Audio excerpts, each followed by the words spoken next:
शरणागति स्वीकारने से तो अच्छा है हम लड़कर मरे। बस बंद कीजिए ये रक्तपात, रोक दीजिए अहम की लड़ाई।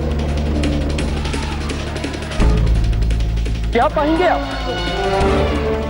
युद्ध से कभी किसी को कुछ प्राप्त नहीं होता, केवल घृणा बढ़ती है। जानते हैं आप सब, युद्ध में कभी किसी की विजय नहीं होती, केवल मनुष्यता की हार होती है। युद्ध में विजयी को भी नुकसान ही होता है, वो अपने देश के कई उत्तम मनुष्य को खो देता है, अपनी प्रगति के कई वर्ष खो देता है। क्यों लड़ते हैं हम सब उस धरती के लिए जो कभी आपकी थी ही नहीं? हम अपने प्राण दे सकते हैं युवराज, और अपना स्वाभिमान नहीं दे सकते हैं। तो इस यक्ष प्रश्न का उत्तर आप ही सुझाएं कौशल नरेश, जिससे आपके स्वाभिमान को ठेस भी न लगे और ये रक्तपात भी रुक जाए और युद्ध विराम भी बना, जिससे मनुष्य राक्षस होने से बचे।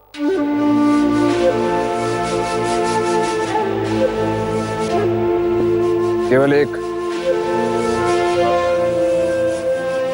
पर्याय है मेरे पास, जिससे दोनों देशों का सम्मान बना रहेगा। कैसा पर्याय? हम एक प्रस्ताव रखते हैं। कैसा प्रस्ताव? हमारी दोनों सेनाओं का एक योद्धा जो सर्वश्रेष्ठ, उसकी परीक्षा होगी, जो लक्ष्य भेदेगा विजय उसी की होगी।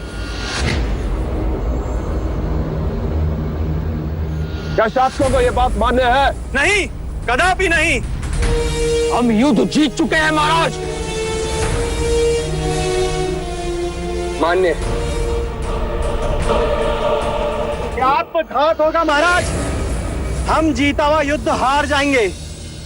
शत्रु का नाम मिटाने का यही एक अवसर है महाराज। प्रस्ताव आपने रखा कौशल नरेश, लक्ष्य हम चुने। मान्य है, कहो क्या होगा लक्ष्य? आपका और मेरा सर।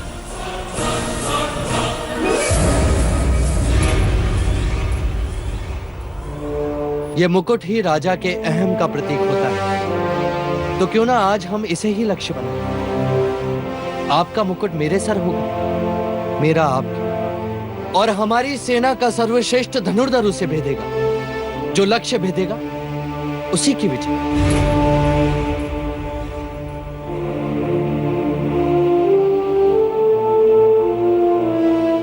मान्य, पर पहला लक्ष्य तुम होगे सितार।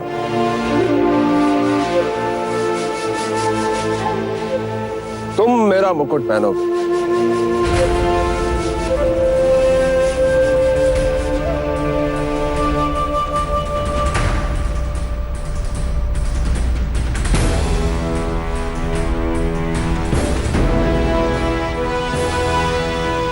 ये क्या मूर्खता?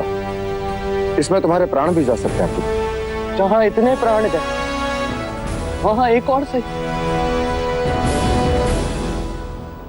यदि मैं युद्ध जीत गया तो बहुतों के प्राण बच जाएंगे।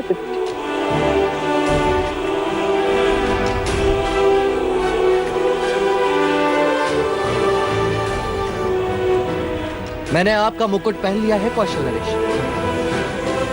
अब हमारी सेना का सर्वश्रेष्ठ धनुर्धर इसे भेदेगा। परंतु ये लक्ष्य भेदेगा कौन?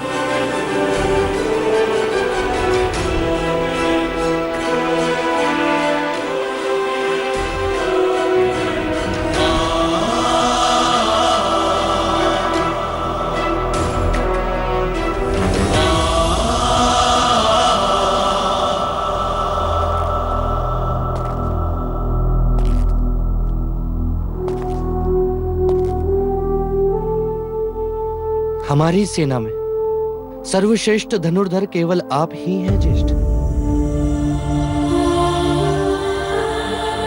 मुझे आप पर पूर्ण विश्वास है।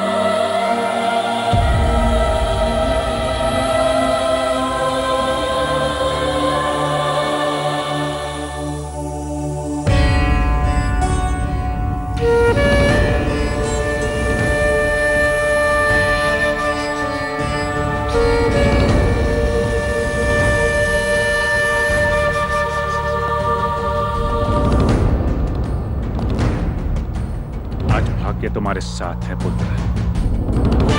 लक्ष्य सिद्धार्थ का मुकुट नहीं, उसका सर होना चाहिए।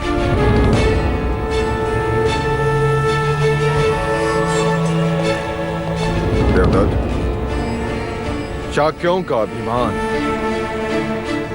साहस और गौरव सब तुम पर निर्भर है। आज तुम कुल दीपक कहलाओगे, अन्यथा कुल घातक।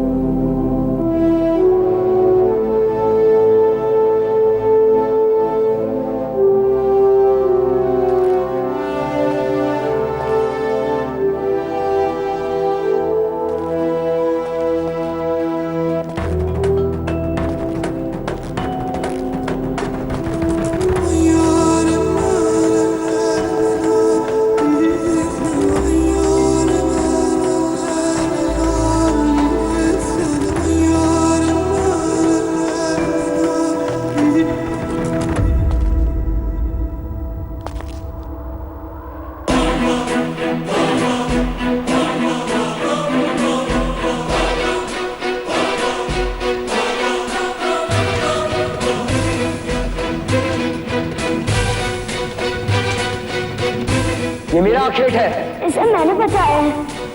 ये पक्षी मेरा है।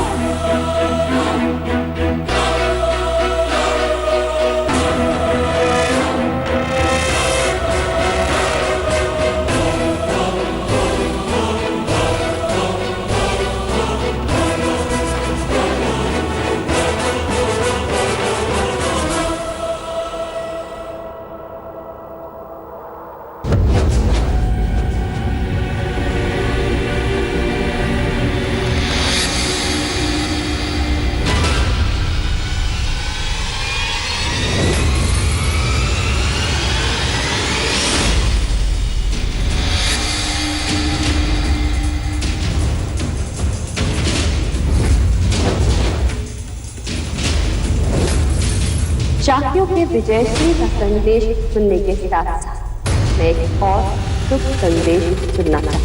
और कौन सा शुभ संदेश माना? युवराज सिद्धार्थ की मृत्यु का संदेश। शाक्यों का अभिमान, साहस और गौरव सब तुम पर निर्भर है।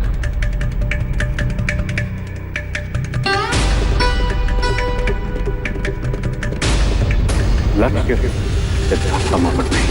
आज तुम कुल दीपक कहलाओगे, अन्यथा कुल घातक।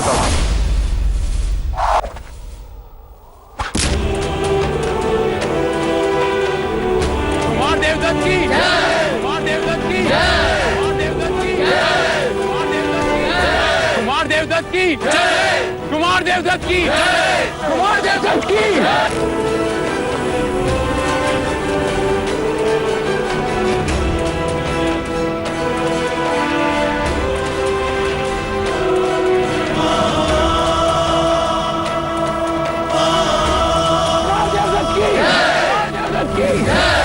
कुमार देवदत्त की कुमार देवदत्त की कुमार देवदत्त की कुमार देवदत्त की कुमार देवदत्त की शाक्य गणराज्य की शाक्य गणराज्य की शाक्य गणराज्य की शाक्य गणराज्य की। कौशल नरेश प्रसन्नजीत, अब तुम्हारी बारी।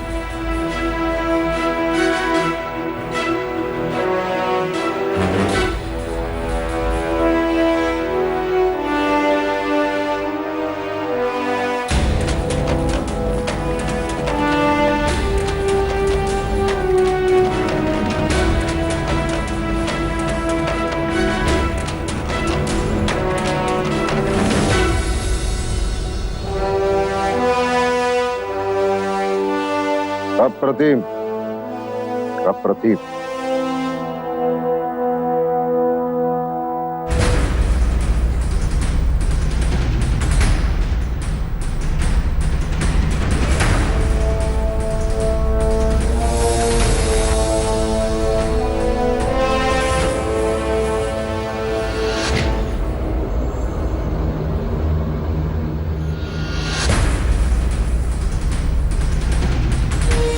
शार्दुल, तीर चलाओ।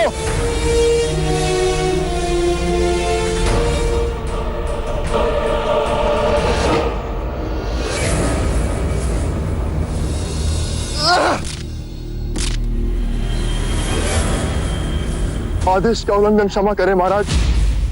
मेरा लक्ष्य आपका शीश कभी नहीं हो सकता। आप जो दंड देना चाहे दे दीजिए, पर मैं ये लक्ष्य नहीं भेज सकता महाराज।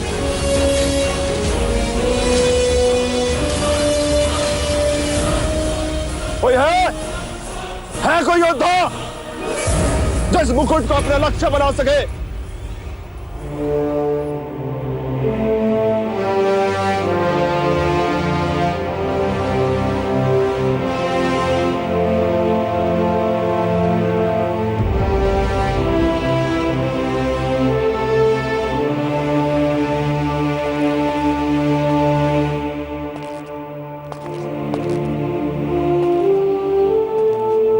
महाराज,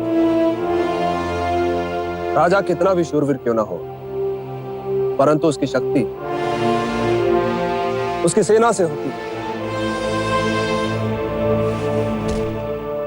मैं पराजित हूं, आप विजेता हैं।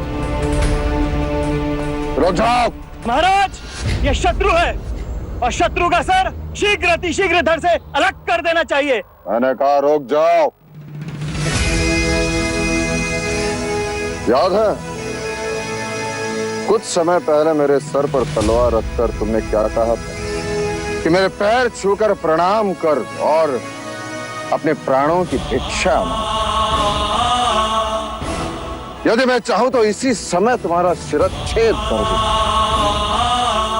परंतु युद्ध में विजय प्राप्त करने का श्रेय जिसके सर पर है, मैं चाहता हूं कि इसका निर्णय भी वहीं ले। सिद्धार्थ, क्या चाहते हो तुम?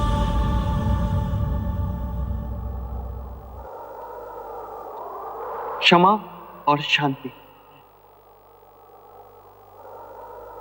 अर्थात युद्ध में शांति और शत्रु के लिए क्षमा।